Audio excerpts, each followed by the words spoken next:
اسطى ايه الملل ده؟ طب ما تشوف حاجه تضيع الملل ده. ما انا عمال اقول لك من بدري يا عم ننزل نتمشى شويه ولا نلعب بلاي ستيشن، ولا اقول لك تعالى ننزل نعكس في ام سماح. وطي صوتك الله يحرقك، ابويا قاعد جوه.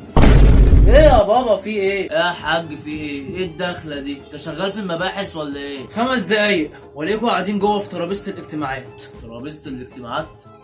هو ابوك مرشح نفسه في الانتخابات؟ خف هزار شويه وتعالى نشوف هو عايز ايه.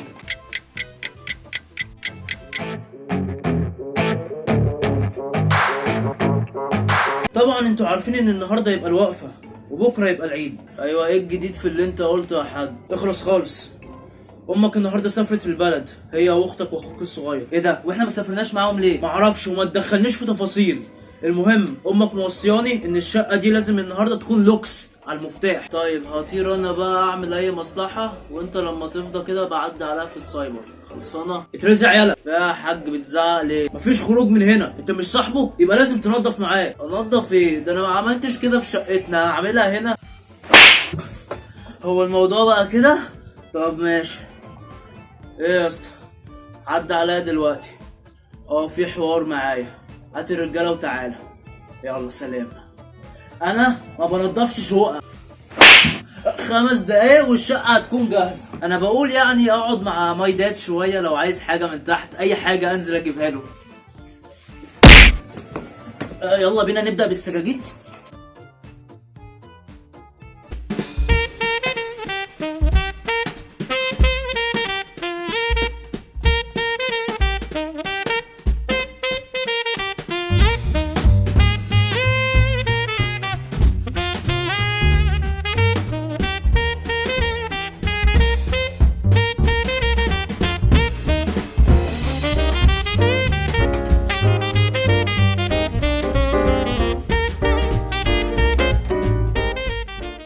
يا اسطى حرام عليك، ده 10 سجاده ننزلها. والله العظيم يا اسطى هانت خلاص، هو فاضل سجادتين كمان هننزلهم وهنبتدي تنظيف في الشقه. يا صلاة النبي.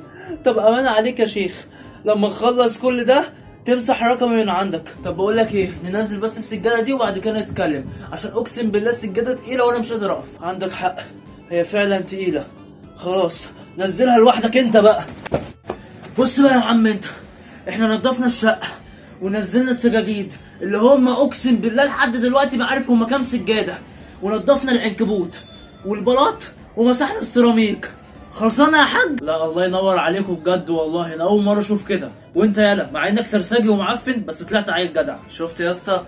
شكله عجبه الشغل اللي احنا عملناه صح؟ واكيد هيدينا عديه. طبعا انا مش ناسيكوا وهديكوا عديه دلوقتي، كل واحد فيكوا 10 جنيه. نعم؟ ده انا هد الدنيا، ده انا اكسر البيت ده على اللي فيه، ده انا اقلع لكم ملط في الشقه، وهكلم الرجاله تيجي برضه. خلصتوا خلاص كده ولا ايه؟ خلاص ماشي.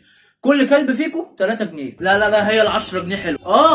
يا عم ده النهارده كانوا عاملين عرض في السايبر الساعه بجنيه. صح. وربنا بقى انت راجل مفتري. ايه ده؟ ايه المفاجاه دي؟ يا عم قول لي عشان اجري معاك. انا اسف يا عمو. اسفك مقبول على فكره وانا مسامحك، بس هو كده عمل معايا خدمه، عشان هو كده وفر لي الفلوس اللي كنت هدفعها في الخروف، عشان انا هجيب رقبته دلوقتي. تعالى لي يا روح.